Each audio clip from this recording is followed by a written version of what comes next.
What is up, my friends from Canada and the United States of America? Mark Perry, editor here of CFL News Hub. Welcome to another episode, a return episode of the CFL News Hub show, a weekly recap of the Canadian Football League. You just saw Lucky Whitehead running like crazy and Shea Ross doing crazy flips. That's what's happening on the off season, but this new season is coming up soon. We'll get into that in a second. So if you like football, and if you'd like the Canadian Football League, I need you to do something right now. Subscribe to this channel right now. Smash the like button and subscribe to this channel. Spread the word that the CFL is here. Not only do you have the XFL and the USFL, but Canadian Football League is here. It's a unique brand of football. It is not like four downs. We'll get into all that crap in a little bit. But it is a different kind of brand of football. And if you like football, you'll like the Canadian Football League. All right, so if you want to be part of the show, email podcast@CFL News Hub with your thoughts or recorded. I got to change that. Hold up. Let's just fix that real quick. CFL News Hub with your thoughts or record an MP3 or video on your phone, and we'll play it on next week's show. So if you want to be part of the show, whatever you want to talk about, you just shoot us a message on podcast@CFL News Hub or leave us a voicemail, 888-430-7692, extension 3. Also, really appreciate it if you leave us a review on Apple Podcasts. We can find us anywhere: Stitcher, Audible, Player FM, Amazon, Spotify, Google Podcasts, Spotify, and Apple Podcasts. You can leave us a review. We'd really appreciate that. And if you leave us a review, we'll read it on the show. And you can watch this show, CFL News Hub, every 8 p.m. Eastern on Wednesday. That's on YouTube, Twitter, and Facebook. Every Wednesday from here on out. Now, timeline, the CFL timeline. Things are starting to approach. We are 64 days away from CFL kickoff, but that's not the big story per se. May 2nd is the CFL draft. We're less than a month away of the CFL draft because as soon as the CFL draft happens, May 11th is rookie camp. May 15th, training camp, and then before you know it, the first preseason game is May 23rd. And then the season kicks off on June 9th. Exciting stuff there. So what's up, everybody? If you don't know who I am, I'm Mark Perry with a cough.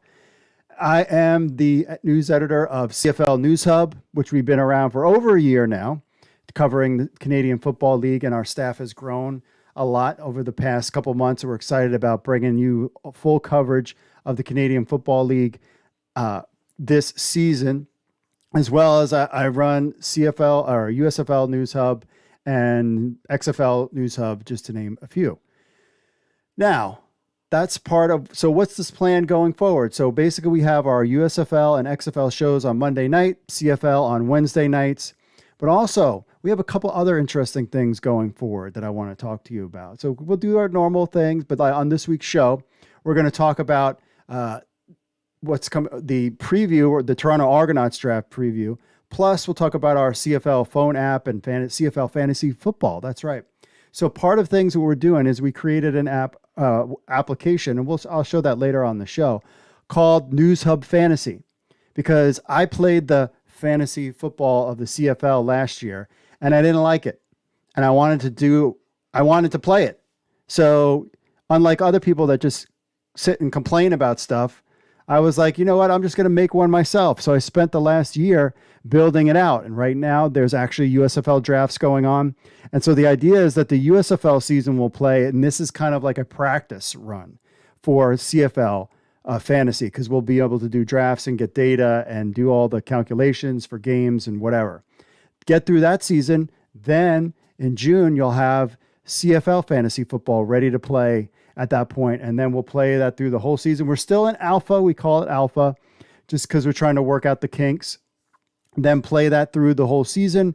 And then we have so many ideas whether or not you want to do a mega league. So you want to do XFL, USFL, and then CFL, or you just want to play CFL. If you want to do a dynasty league with your friends, we can do that.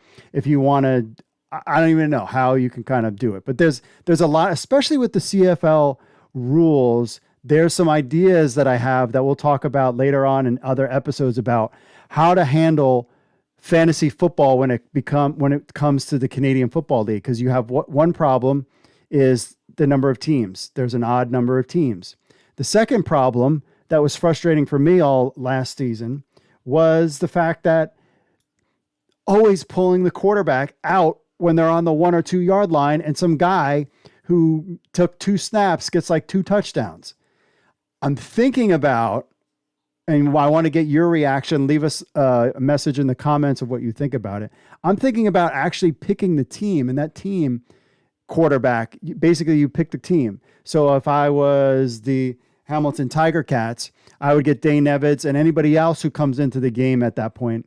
Because we're just going to have to play with it, and we'll talk about it on the show, and you'll be helping me develop the application even further so that we can all enjoy it and do any other kind of games. People were talking about doing pick'ems or, all sorts of kind of stuff. So we have fantasy football. That's one thing that's coming from your friends at CFL News Hub. News Hub Publishing is kind of what we're calling ourselves. But so we have that. We also have, because I saw a lot of people complain that the Cfl Mobile App wasn't any good. Well, your boy has got you taken care of, okay? I take care of you because, let's see here.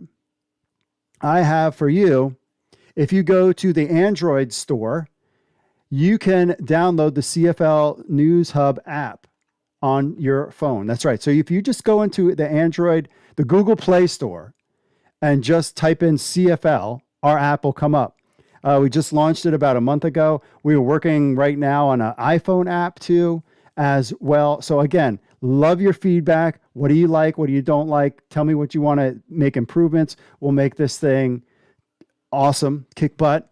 And we're excited to bring those 2 new things to the Canadian Football League fans this year. So we're going to get you covered with the mobile apps, and we're going to get you covered with fantasy football as well at News Hub Fantasy. That's the plan, what we're going to. So how do we do this show? It's been a little while. Basically, what we're going to do is we go through the news of the week. Then we take a break, take a little commercial break. We hear from Reed from the Markcast. And then we get into your social media stuff. I want to touch base on this whole 3 downs, 4 downs, rash, Madani drama causing thing, and my thoughts on him in particular. We'll get into that and later in the show, as well as a bunch of your social media stuff. So when you interact with us on CFL News Hub on Twitter or Facebook or anywhere, that's just content for the show. And I love to hear from you. This is your show. You just tell me. I am not an expert in this Canadian Football League. I can't tell you who was the quarterback of the Hamilton Tiger Cats in 1966 or whatever. You know what I'm saying? That's not me. And that got a lot of people, some people upset. Relax. Sports, and this is my mission for XFL News Hub, CFL News Hub, Pro Wrestling News Hub, USFL News Hub. This is sports. I'm looking at you out there. This is sports. It's not that serious, and it's supposed to be fun. If you get pissed off at sports, don't listen to this channel. It'll go away, because we're all about having fun with sports. I think for some reason, it happens, especially in the United States, when it comes to ESPN and Fox and all those trash channels. I don't like them at all. I don't know what it's like in Canada. I don't get any of your channels out here. But I will say that it's very just like piss you off journalism. Hence the rash thing we'll get into a little bit later in the show. That's not what we do at News Hub at any of our sites. Sports is supposed to be fun. I like to listen to things that make me happy and not things that piss me off. And it is a very known thing, especially when it comes to rash and some other hacks out there. I'll just call them that because that's what they are. They don't have any talent, so they have to piss you off is the only way to get you to watch. The only way I want you to watch me is because we're having fun. This is a community of Canadian football fans from the United States and from Canada, and we're just here to have a good time and enjoy the Canadian Football League. It is freaking sports. It's not that serious. All right, my friends? That's how we're going to roll. All right, so without further ado, my friends, let's just get into the week that was some Canadian football, all right?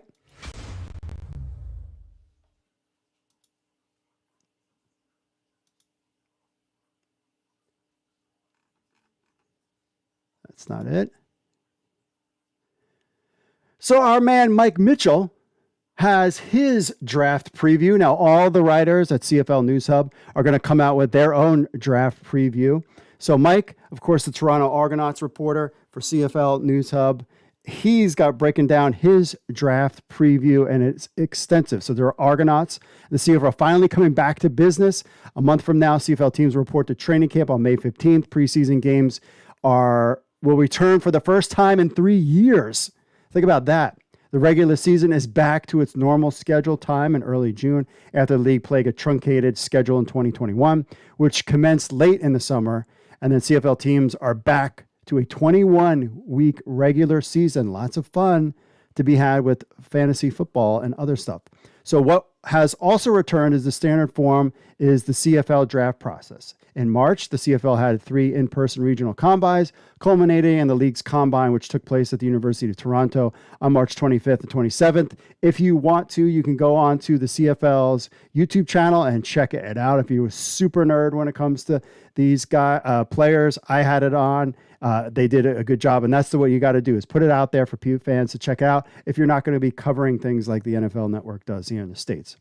Now, the Argos top football brass was out in full force at the Combine. GM Michael Clemens, assistant GM Vince Margieri, and returning Jim Barker and other key double blue figures were scouting several of this year's top CFL prospects.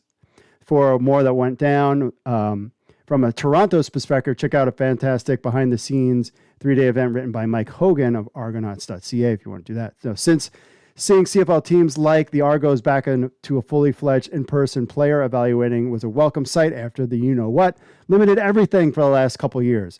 It has returned to normalcy in a way things used to be. However, there was one new wrinkle to the CFL's drafted 2022. For the first time ever, the global draft, which I like, by the way, will take place on the same day as the CFL draft, bringing an entire class of rookies together as they head into the 2022 season. We at CFL News Hub cover the European League of Football because we want to, since the CFL has the global draft, we want to get some names and cover the leagues globally. Football globally is kind of what we also do on CFL News Hub. So global players, those outside the Canada and the United States, will be chosen on Tuesday, May 3rd at noon, with the Canadian draft taking place that evening. We will have live coverage here on CFL News Hub. So 8 days later, rookies camp will open May 11th. Super excited that I tell you that the CFL is coming back in the CFL season. In recent times, the global draft's value has almost basically been special teams for CFL franchises, but this year's class has some promising prospects. See, it doesn't happen overnight. Who could buck that trend? There were 34 global participants at the Combine. One of the standouts who could be a potential starter in a CFL secondary in the future is a French player, Idriss Jean Alphonse. 6'2", 206 DB performed well at the Combine, showed great length and athleticism. The lone youth sports competitor among the global ranks has experience playing the Canadian game, and that could play into his favor in the upcoming season. So that is a guy that you want to keep an eye out as we start to prep you for the draft. Because if you're a super nerd, maybe you know all these guys, but I bet you a lot of you don't. So he's got the global draft participants combine results. You can check out that on CFL News Hub. It's their shuttle, all the vertical, all the nice stuff. I would love to kind of just test that out myself. Even though I am 47 years old, I think I would do pretty good. I think I'd be a lot faster than some of the other media types. I just ran the Disney Marathon. Did you know that? I ran the Disney Marathon in January. So there, I'm in good shape. And I used to be a trainer too. The Toronto Argonauts are picking 4th, 6th, 4th in the 3 rounds of the 2022 global draft. That is some pretty good picks. Later in the evening, the Argos have 9 picks in 8 rounds in the CFL draft, the most significant of which will be the team's 2 second-round picks, courtesy of last season's Nick Arbuckle trade with Edmonton. Toronto will select 6th in round 1, 10th on the top of round 2, and 15th overall. The Boatmen will have a prime opportunity with 3 of the first 15 picks in the draft to add some great building blocks to their future. One thing that I don't understand, whether it comes with the XFL, or I'm sorry, forget the XFL or USFL, even the NFL draft. the fact that teams, now you could do this if you're wide receiver heavy, like the CFL is drafting a wide receiver in the first round. But typically, last year we had my Hamilton Tiger Cats drafting a tight end. Did that guy even play? You could have picked all of the offensive linemen, and that's what he's going to right here. Toronto Argonauts' recent draft success, Peter Nicastro. It remains to be seen if any players from this year's global draft make the Toronto Argonauts or some key contributors. A year ago, the Argos had 2 global players on their roster as safety Chiji Senko and kicker Koski Sato. However, the bulk of the attention of this year's draft will be on the main CFL draft. The Argonauts front office struck gold when they drafted rookie offensive lineman Peter Nicastro with the 7th selection overall. Nicastro was the CFL East All-Star in 2021 and won the Frank M. Gibson Trophy as the best rookie in his division. Why would you? Somebody could have picked him, but they picked a tight end in the CFL. What? The Argos also picked up 2 other key first-year contributors in the 2021 draft class. The 4th-round linebacker Trevor Houghty, 6th-round pick Joshua Haggerty. Both youngsters stepped in and played meaningful snaps on defense and special teams for Toronto last season. Other example of the Argos' recent draft success, Curly Giddens Jr. Giddens Jr. is coming off a breakout 2021 campaign. He was on my fantasy team several times. For the Boatmen, the former 3rd-round pick of the Argos in 2019 is another recent example of the stellar work done by Vince McGeary and the scouting department in identifying national talent. The Argos would love for that trend to continue in 2022. In the CFL, unlike leagues like the NFL, teams rarely reap immediate dividends from their rookie class. Often, CFL franchises are playing the long game with players who may or may not pan out long term. Teams will typically take flyers and utilize draft capital on players who may never step foot on a CFL field. For example, in 2021, the Argos selected national DB Benjamin St. Jeste after he was already drafted in the 3rd round of the NFL draft by Washington. Jeste has all the tools to have a long pro career in the United States, but if, for whatever reason, things don't pan out for him south of the border, the Argos will be waiting. The waiting game for the start of the CFL season is much shorter than last year, and the draft only a month away. Let's look at a few players that the Argos could be targeting on May 3rd. First up, quarterback, positions to target. He's got quarterback, running back, offensive tackle, defensive tackle, linebacker, and DB. Everybody's talking about Trey Ford. We actually even have an interview on CFL News Hub with Trey Ford. This guy has been, and this is what makes this draft exciting, is that people are talking about him maybe being in the NFL, getting picked in the NFL draft, or even after the NFL draft as a free agent. Who's going to take Trey Ford in the CFL draft? An exciting young player and a quarterback, homegrown. Yeah, take him early. Somebody will. Because the Argos have 2 picks in the top 2 rounds and no clear position of need hanging into 2022, Toronto can afford to exercise a best player available strategy. The Boatmen have tremendous Canadian depth at all of their rosters, but with some age at key spots, Toronto could be looking for some long-term answers. Drafting a pivot with the future in mind could be a play for the Argos on May 3rd. So Trey Ford of Waterloo. We've heard all about Trey Ford. All eyes are on the Waterloo quarterback, the dynamic dual threat signal caller for the Warriors, Heck Crichton Trophy winner, and U Sports MVP, is one of the most exciting national QB prospects in recent years.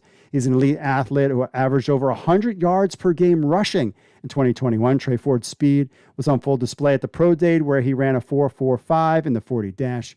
Ford also had a 36-inch vertical leap. Trey Ford had the best 3-cone drill at the CFL Combine at a 6.85. Because of all of his skills and traits, there's a reason to believe Ford could be on an NFL roster this summer. The question is, will NFL teams keep Ford at quarterback? He should play the quarterback. Why not? The possibility of Trey Ford on being an NFL roster shouldn't preclude the Argos from drafting him, especially since the team doesn't necessarily need him to play immediately. Smart. The luxury of having 2 second-round picks gives the Boatmen flexibility to take the signal caller and stash that player for the future. The question becomes, when should the Argos take the plunge? CFL teams are envious of the BC Lions situation right now with promising national QB Nathan Rourke.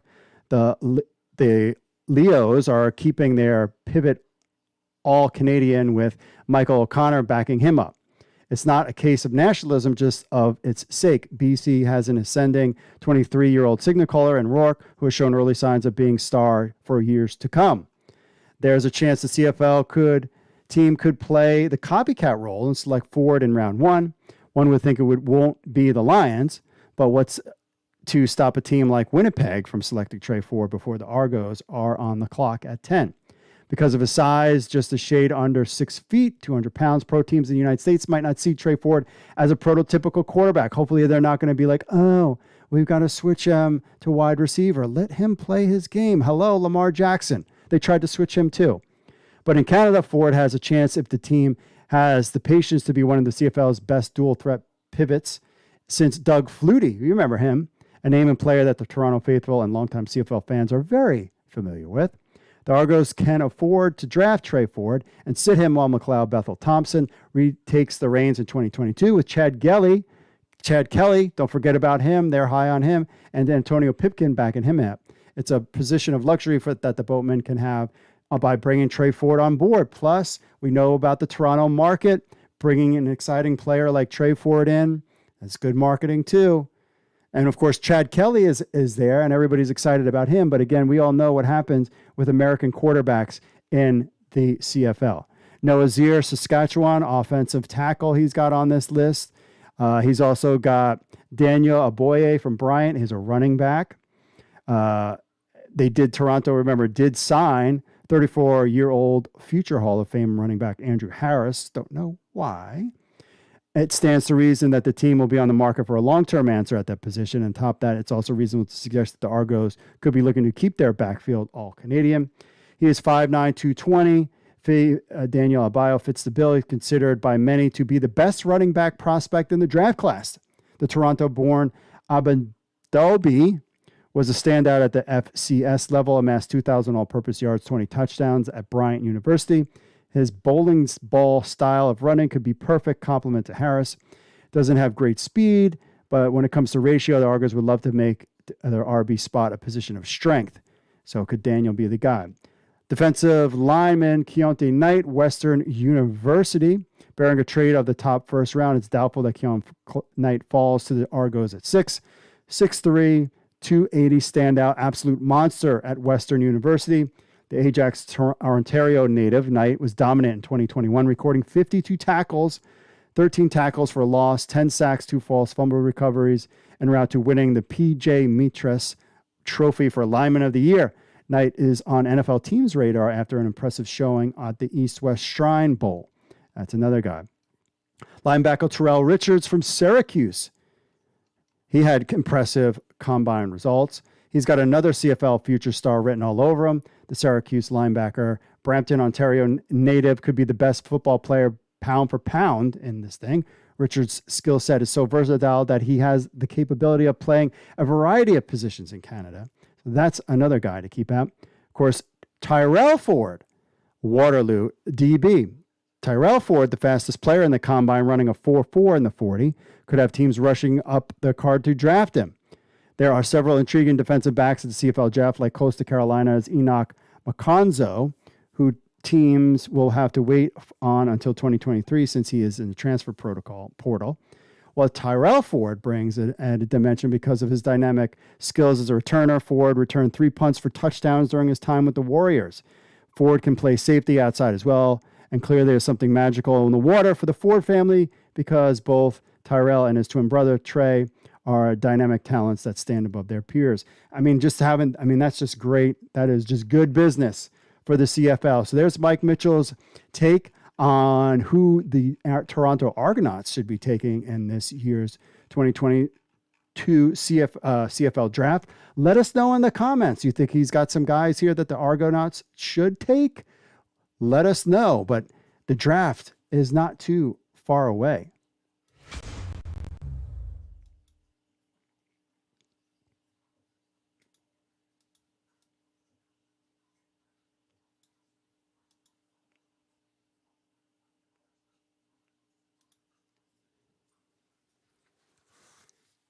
The CFL, let's see here. on cfl.ca, they have their way too early power rankings. And we just thought it would be fun to kind of take a look at this. So they have at number 1, the Winnipeg Blue Bombers, clearly the favorite, even though Andrew Harris' departure, I don't think that's a big story as much because he's getting older.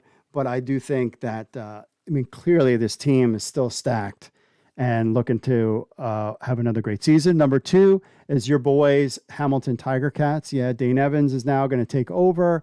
They lost Jagara Davis in free agency. That guy has been in a bunch of Grey Cups in a row. But we'll look to replace him with Micah Johnson, a young receiving corps led by Stephen Dunbar will carry on Brandon Banks' legacy. And hopefully, finally, if you're Ticats fans, get the team over the championship hump. I hope so. At Toronto Argonauts, number 3, of course, we got McLeod Bethel Thompson as their full-time QB. But in the CFL, it's like, yeah, you're our guy. And then 3 games in, they're like, nope, we're going to pull you for somebody else. That's what happened last year. They added Jagara Davis, the guy who I just told you about, that was basically in the Grey Cups all the time. And along with Andrew Harris, will take some time. And then they've got Brandon Banks, who in the fantasy world, and even in the season, I thought he was injured all season. And even DFS, like DraftKings, had him like the most expensive guy. And I was like, dude, he basically did nothing all season long. I don't know why they had him so high for that. But they have all these guys in place. Is Toronto trying to make a big run this season? I mean, these guys are on the older side. They're not a bunch of young guys. Are they going to try to make a run to the Grey Cup this season? Number 4, Saskatchewan Roughriders. And by the way, I agree with all of this so far. The Riders offense, along with those that live and die with success, will be salivating at the idea of Fajardo airing out to Duke Williams and Shaq Evans. That's a distinct possibility. We don't know what the defense will do. Jonathan Woodward is a big loss. Ed Gainey, Micah Johnson, and Purfoy. Those replacements will obviously be important. We're curious to see how it shakes out. Alouettes at number 5, contributing very competitive East Division. Tremendous depth at QB with Trevor Harris backing up Vernon Adams Jr., who is not happy. You could check out the Markcast, had a great interview with Vernon Adams Jr. I am now a fan of him as well. Great interviews on the Markcast, by the way.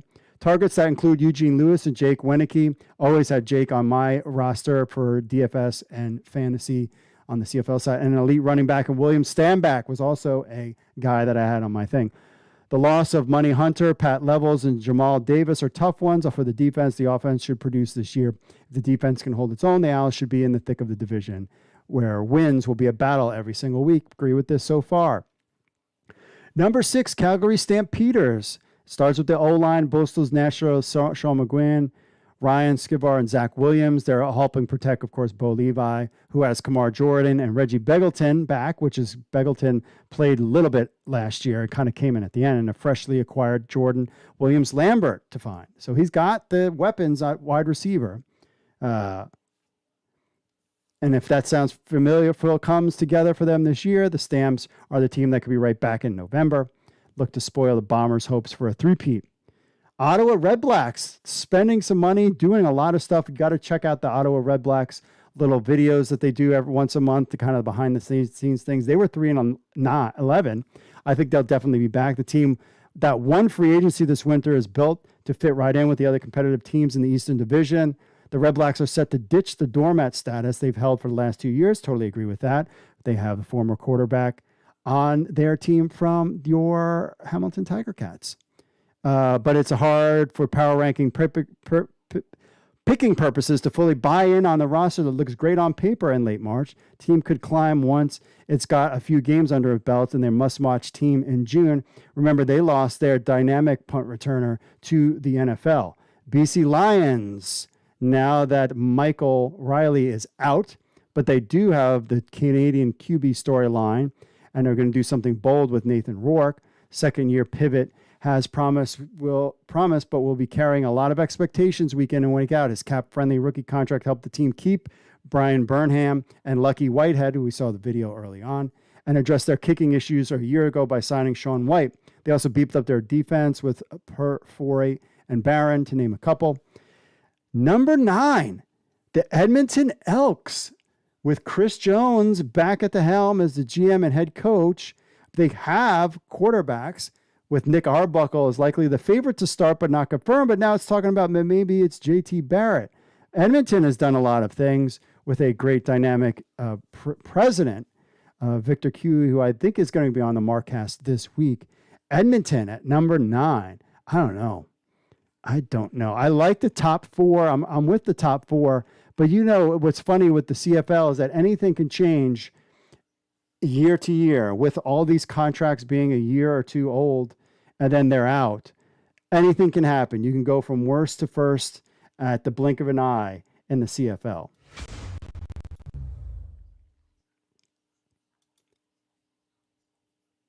Some news and notes. Riders sign running back Shaq Cooper. The Rough Riders have signed American running back Shaquille Cooper.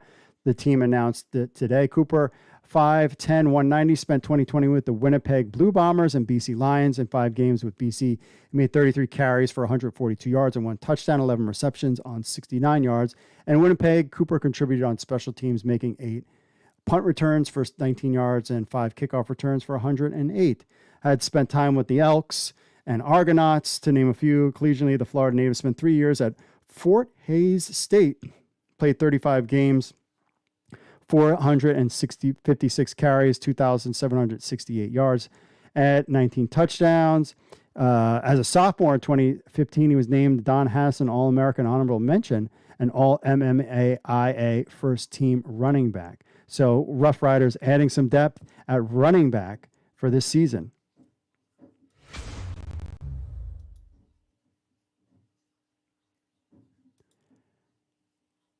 So with the draft coming up soon, Marshall Ferguson, the draft guru over at cfl.ca, has his top 5 global performers at the CFL Combine. Remember, Mike Mitchell was telling us that in this year, that the global draft is going to take place in the morning before the regular CFL draft. So a lot of fun drafting in early May. So yes, basically all aspects of play, the overwhelming feeling from Wednesday onward was hope and positivity when it comes to the global draft. Much of it created by the presence of 35 athletes attending the Under the Global banner ahead of the global draft, which now coincides with the national offering on May 3rd.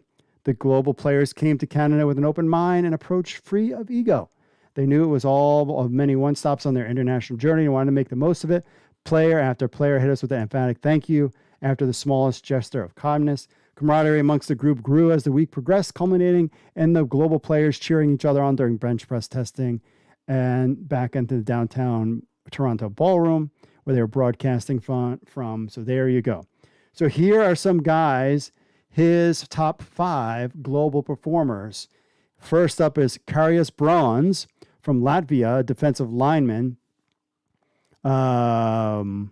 It's got all his measurables out there. So a guy to keep on there.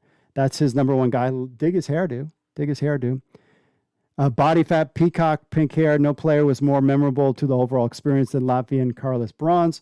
While he remains a project like many global players, he is a project with a unique frame and surprising ability to run considering his frame and rigidity during on-field drills. They're planning to work with Braun, in which CFL teams takes him, will be tasked with finding the might role and potentially get him on the field for opening weekend this June. Okay. Andy Osahu, British running back. There are his measurables there. The weekend tested above CFL Combine averages for every test but vertical leap, including 22 bench on the bench, with one team representing him telling me he could run like a baby Jerome Missum if he figures it out. Another DB, Adrius Jean Alphonse, a defensive back. He was the lone youth sports competitor among the global ranks this weekend, but that wasn't the only way he stood out.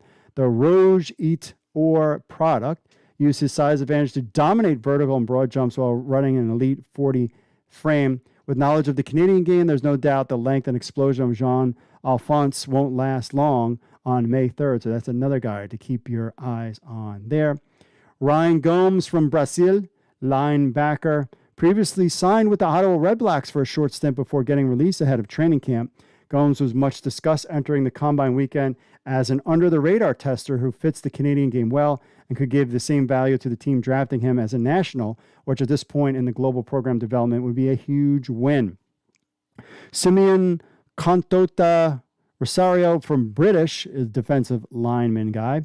After announcing his presence with a strong Saturday night of 24 bench reps and a 33-inch vertical jump, Akanto Wasayo continued adding solid broad shuttle and cone skills. CFL coaches were happy about that. So there are your 5 guys when that global draft hits to keep your eye on and see who's taking. But we know in the past, and even last year, it was all punters and kickers. And that was it. And not really any position players. So we'll see if that changes in 2022.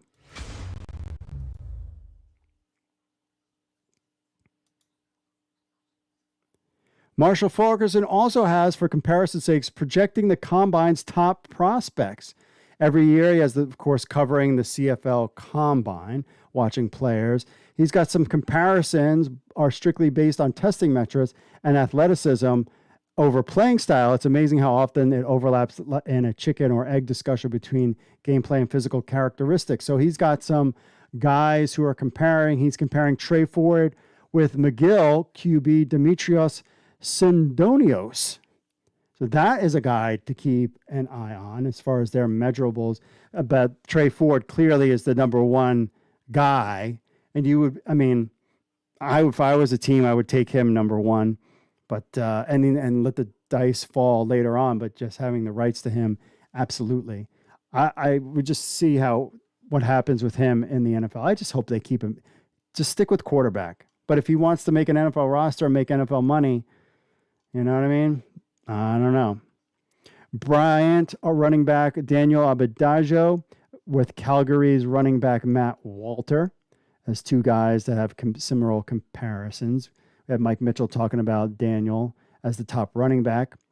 Carlton receiver, Kenyon Brugling, and Marco Dubius, 2 guys from Carlton and Laval to keep an eye on in this year's draft.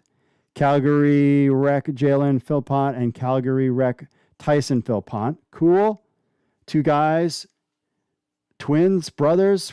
What's their deal? With Colton Hunchek from the draft class of 2019. That's he's comparing him to there. What's got some good? Alberta offensive lineman Raheem Brown and Saskatchewan offensive lineman Lane Briska. Briska was drafted in 2014, and Brown, a prospect out of Alberta, have similar traits there. McGill defensive line Joshua Archibald with Wilfred Allauer, defensive line Robbie Smith, who was drafted in 2019.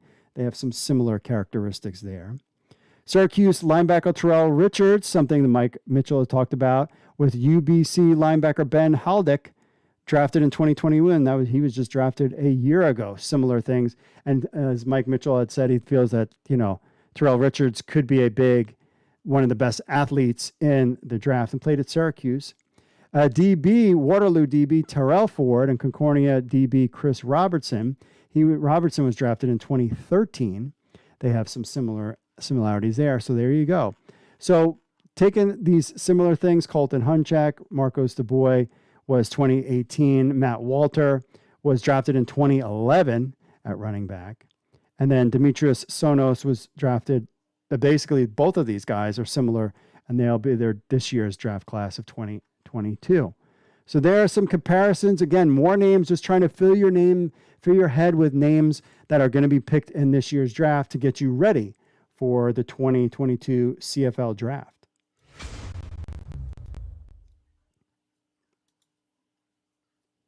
We told you at CFL News Hub we cover the European League of Football. We wanted to give an update. So Mondre London is leaving the Centurions.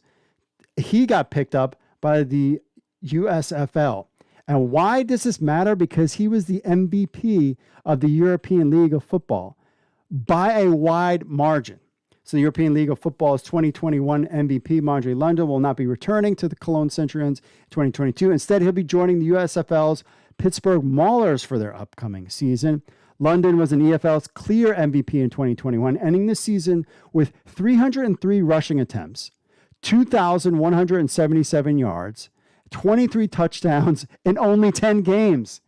That's why we're bringing this up. He averaged 217 yards per game, and his longest run of the season came on an 86-yard scoring play. This was a guy that even the CFL could have taken a look after, but clearly he's an American guy. Upon the season end, London was named the ELF All-Star, earned ELF's MVP award, and was named to American Football International's 2021 All-Europe First Team as the top running back in Europe.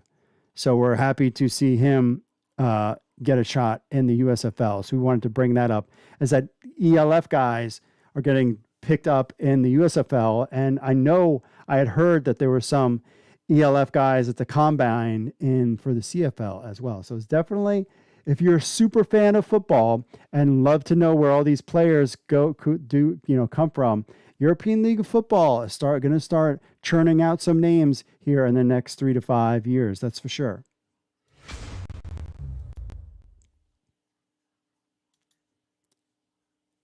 So the CFL and KPMG present Women in Football program. The Canadian Football League and KPMG have partnered to deliver the Women in Football program to promote inclusivity, diversity, and equity throughout the league. The development program, created with the help of resources provided by the CFL's employer partner and Canadian Centre for Diversity and Inclusion, will see each of the CFL's 9 member clubs welcome one woman to join their football operations or business administration departments. Good. Women have traditionally been underrepresented in the CFL, and their voices and ideas have too often been left unheard, said Greg Dick, head of football operations at the CFL. Throughout the program, the partners with this, so they bring diversity. The Women in Football program will see the league's 9 teams make use of training camp as the backdrop for a meaningful learning and development opportunity for participants. We've seen women involved with the CFL now in the NFL. Training camp officially opens May 15th and ends on June 4th. Each club will be tasked with creating an immersive and educational experience to grow and employ the skill sets of the participants. So in addition to the program's core elements, the CFL team, KPMG, will offer participants further opportunities involving mentorship, learning, and development with a focus on business-related fields.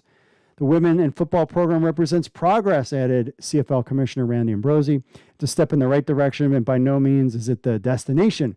We will learn from its first year of our success in areas of improve will inform the second year and beyond. So there you go. Definitely the CFL adding women to the program, and they have churned out a couple ladies that have gone on to the NFL. One in particular, I forget her name, but she wasn't even named potentially GM in the NFL. So this is a good thing. You got to just give up people opportunity and see and let them take the reins. And this is a good move by the CFL, in my opinion. All right, we'll take a commercial break and we'll be back with your social media stuff. We'll talk about fantasy football, our pal Rash, and so much more. So stay tuned. Coming up this week on the Markcast, this is the pack your sandwich, buckle in, get ready to go. All your USFL stuff, CFL, everything coming your way. We are talking, I was proud of this, the USAAF XFL rules. We're talking the USFL rules again, because this time, by God, that's Sam Schwartzstein's music.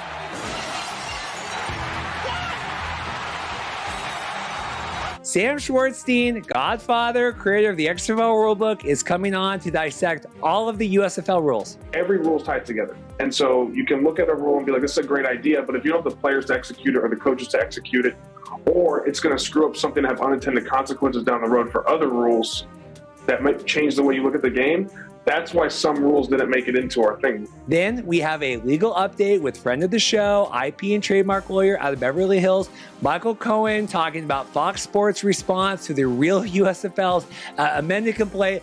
Not looking good. I know the judge is Judge Walters, and he's a very meticulous judge. And so, he will weigh everything carefully as he can, and probably give the parties an opportunity to be heard and do oral arguments. And then after that, may take some time. Then we have longtime, 4-time returning guest, friend of the show, Jim Mullen, coming back on. We're talking USFL, CFL, Edmonton, BC, anything in the world Jim wants to talk about. I think it's one thing to have a discussion about this for a couple of days. The way that story dragged out, I don't think it really helped the Canadian Football League. In my opinion, I think there's other things that we could have been talking about rather than quite frankly, I think the 4 down discussion devalues the product. And then we have a couple of player interviews. We have a little bit of a blast from the past. We have Greg Peach, former Edmonton, Hamilton, Winnipegger, and then Hey, Bud Light Seltzer time.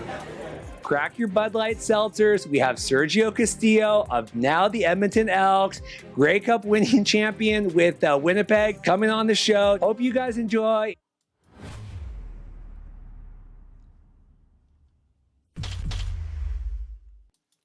All right, my friends, we're back with the social media stuff. Remember, if you like football, smash that like button, subscribe to the channel. Let's grow this channel and spread the word about the Canadian Football League, because that is our mission here, my friends. All right, let's quickly go through some of our social media stuff before we wrap things up. First, let's go to the Twitter.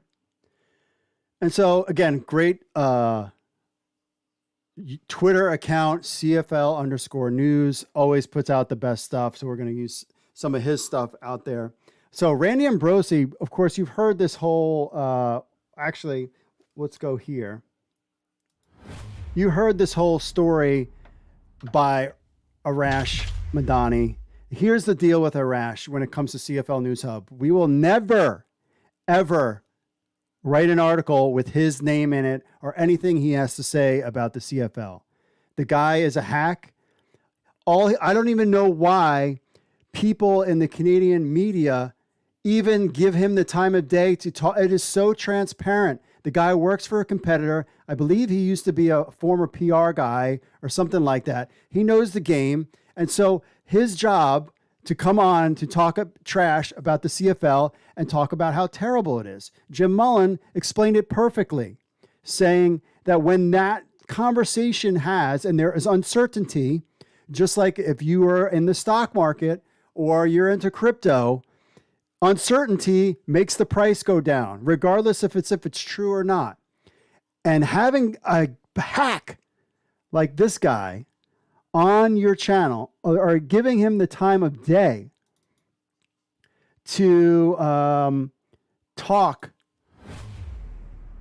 and he doesn't even know what he's talking about. I don't understand. When I saw Reed take a picture with the guy, I was like, how is he at the Grey Cup? Who invited this loser? So anyway, Randy Ambrosi, so that he came out and said that Genius Sports, the evil Genius Sports, which I believe is essentially another owner in the CFL, where they were trying to push for 4 downs. I'll get into the whole 4 down things in a second. That they were going to try to push the 4 downs, and that's what they were doing. Well, Randy Ambrosi said no. A certain member of the media circulated a story suggesting Genius Sports was pushing it, going to 4 downs. This was not true. Genius indicated it was not true, but then it took on a life of its own, although it was the truth. That's what he said. Well, Rash, being the bully that he is, and hack, because people who if they bring negativity like a Skip Bayless in this country, for example, another hack, and some of these other crappy ones on Fox Sports who basically have no opinion, but just have to go negative because that's the only way that people can pay attention to you. And remember too, people, the way they act on social media, there is a study done. The people that the way they act on social media is exactly how they are in real life. And here's what he had to say in response, because he was called out for something that wasn't true, that multiple people said was not true. He says, cute. Tell us about last month's 7-2 vote on 4 downs. Again, this has you said Genius Sports was pushing this. And now, being a little baby, because you got caught lying, now you want to bring something else to deflect from your crap. Yet, your pals love to report you and have you on their show. Why? I don't know. There's something, I don't know if you have money on them or what. You would never appear on anything that we would have to do. Why do they give this guy the time? What is wrong with you, Canada? I thought you were smarter than that. This guy is a total hack piece of garbage. Stick with baseball. Tell us about Calgary plus Toronto interested in 4 downs. Tell us why you waited weeks before commenting. Could have ended noise earlier, Randy, but you didn't. I'm sorry, didn't Genius put out a press release saying it wasn't true? Why? Because it was fully on the table until the vote. They've talked about all sorts. I mean, this is this guy. This is this guy. Guys from other channels responded to this stuff, but you see, I mean, I don't get why people like this guy. He is a freaking hack, a 100% hack. This is how he gets attention. Fine. If that's your game and that's how you want to get paid, that's fine. We will never report about him on CFL News Hub, but I will definitely make fun of him on a consistent basis. He needs to go away. Bro, stick with baseball. Because here's the deal, Rash. If your channel was covering the CFL, your tune would be completely different. And if the roles was reversed and somebody else was covering baseball in Toronto, you would talk about all the steroid and cheating and all the other stuff and the overpaid guys, et cetera, et cetera. You would be talking trash. But I get it. That's your gig. That's how you want to get paid. I hope you could sleep well at night. But here, the difference between you and a lot of the other hacks in the United States versus what we do here, sports is supposed to be fun. You got called out, bro. Why are you even talking about the CFL? You're a baseball guy. I don't get it. I don't get it. Now, we have these guys in the United States, Skip Bayless and other people, and the ratings do well. I don't know.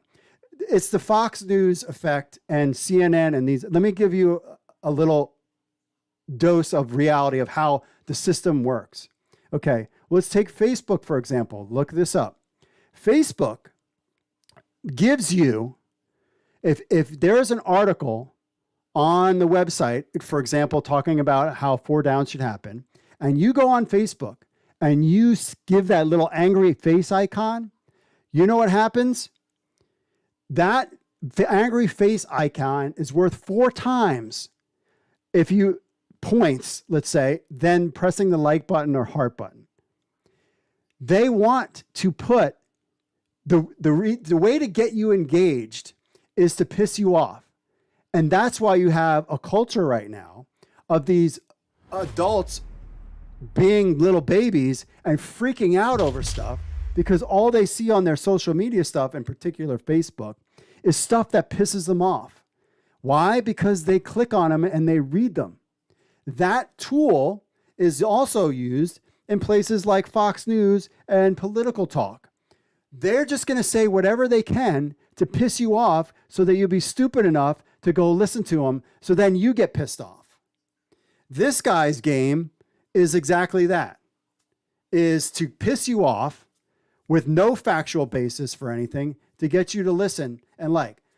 I'm pointing out that he's a hack and a fraud. I am not afraid of this guy. I don't know why people suck up to this guy. If I met him, I would not be very friendly to him because, frankly, I think he's a bully, and I don't do bullies. And I consider myself, I try to, and I am very, I try to be a good Christian guy. But I'm also a little jerk from Long Island, New York. And I don't do bullies, and I don't like bully. I think this guy's a bully, and I think he bullies the CFL. And people who cover the league give him a platform to do so, which makes you an idiot too. You want this guy, you want to promote this guy to trash the league. That is your business. And there's always okay to have fair criticism on anything. There is no question about it. You can criticize stuff. I will criticize the XFL's spending all this time coming out with a logo that looks like the Axie body spray. I'll give them the benefit of the doubt. The USFL, their business model, we're hearing things that's going on in the camps that might not be that great. That can be criticized. But they're also, you can't just go, the CFL sucks and everything about it is a joke and it's run by a bunch of idiots narrative all the time. Because it's just clearly not true. Clearly things are, and in my opinion, are looking up and up when it comes to this stuff. Now on to the 4 downs thing, which clearly he was the one that brought it up.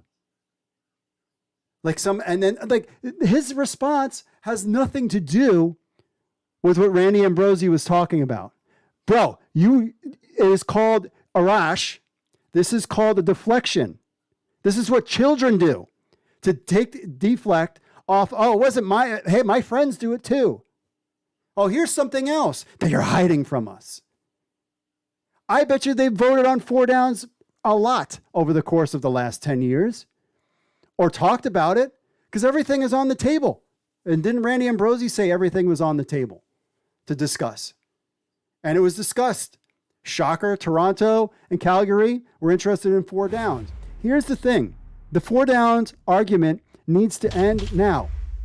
It is not going to happen. It is technically not even feasible. It is like arguing with the wall for no reason. Field size, number of players. You can't do 4 downs with that. You can't do 4 downs with field size and number of players. And you have 9 stadiums that are built for the CFL game. And even if you went to 4 downs, it gives no uniqueness to your game. You have the NFL, now you have the USFL, and you have the XFL playing 4 down football. Keep your game the way it is. Keep it with 3 downs. Physically, you can't do it. That's like asking me to be 7 foot tall. I'm 6 foot. I physically cannot be 7 foot tall. I am done growing. I'm 47 years old and in great shape, by the way. I can't grow 7 feet tall. Asking see if you can vote on it, but why is that some kind of conspiracy? I don't get it. I don't get it. Anytime this guy opens his mouth and people in the CFL media suck up to this hack journalist, stick with baseball, bro.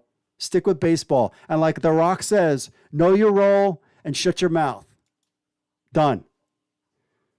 Anyways, but this is supposed to be fun. I needed to get that out because this story was percolating for a long time over the last month or so. And I would see these things and I would piss off. So now I said my piece and that's it. But anytime he opens his mouth, we will make fun of him. I have no interest in talking to the guy. I have no interest in meeting the guy. I think he's a bully, and he's probably a bully in his home as well.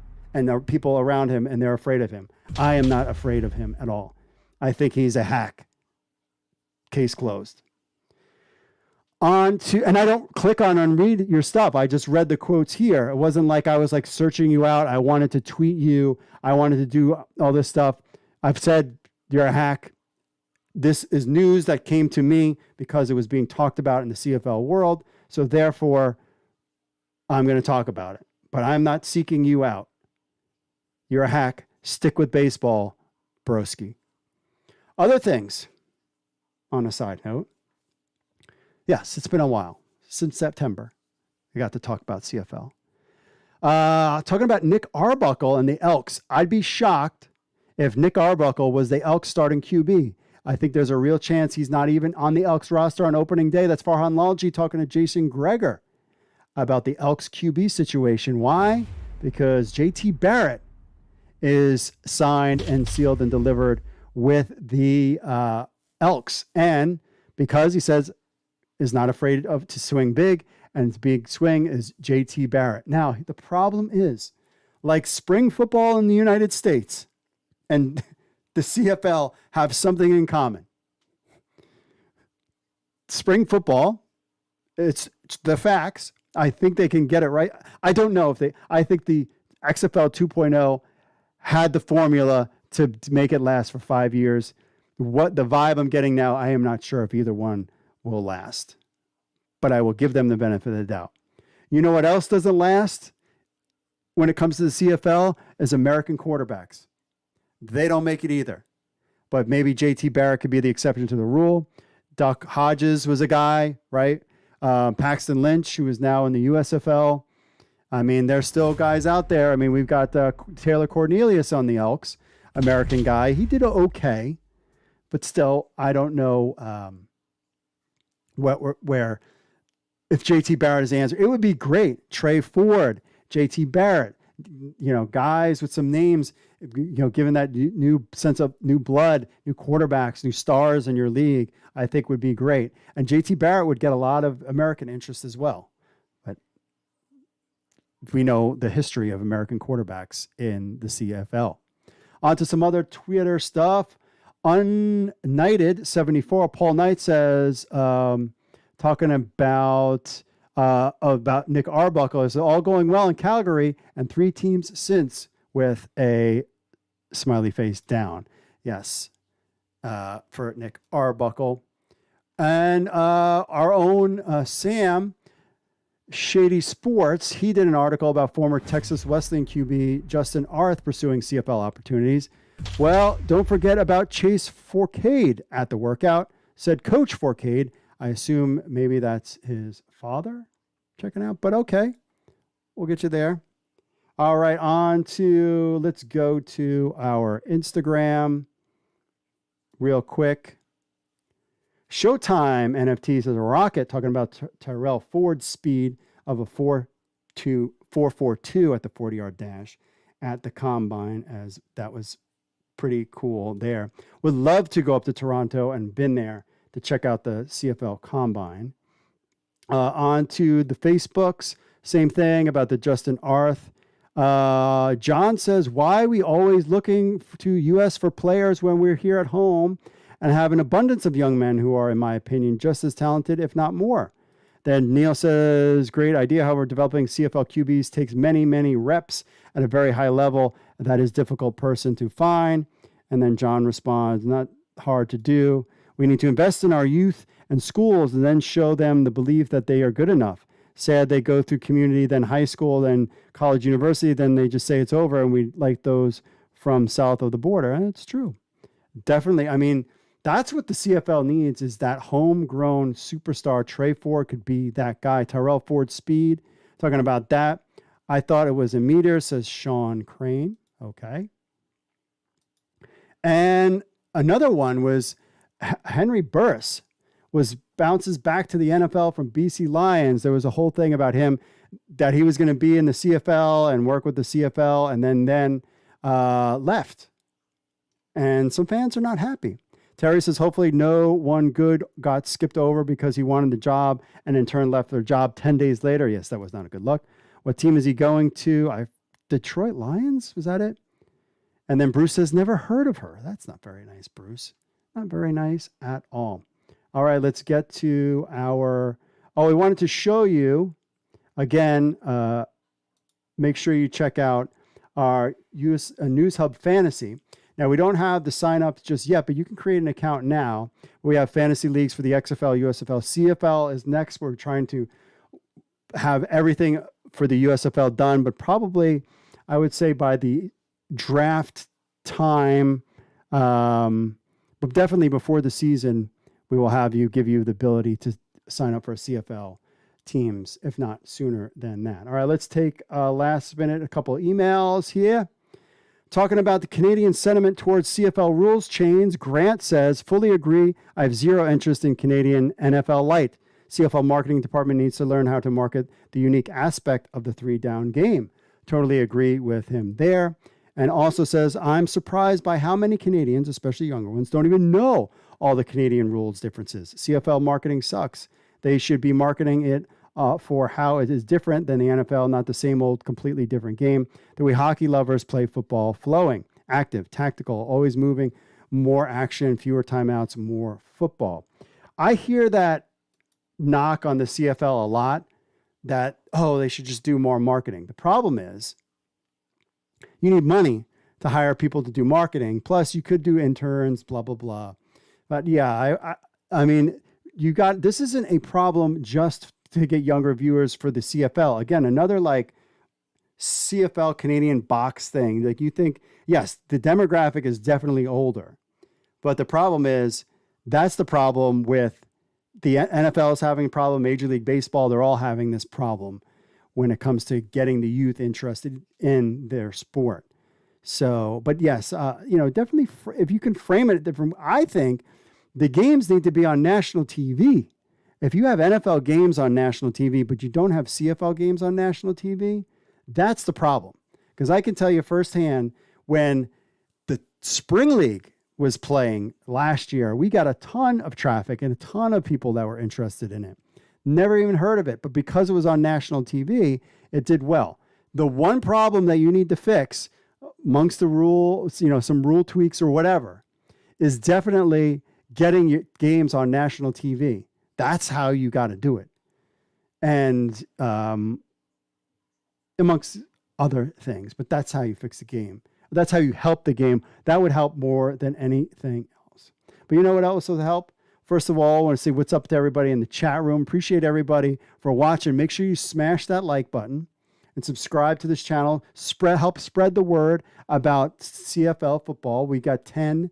Let's get to 10 likes at least for this show. Remember, if you want to be part of the show, email podcast@CFL News Hub with your thoughts or record an MP3 or video on your phone. We'll play it on next week's show. Leave a voicemail, 888-430-7692, extension 3.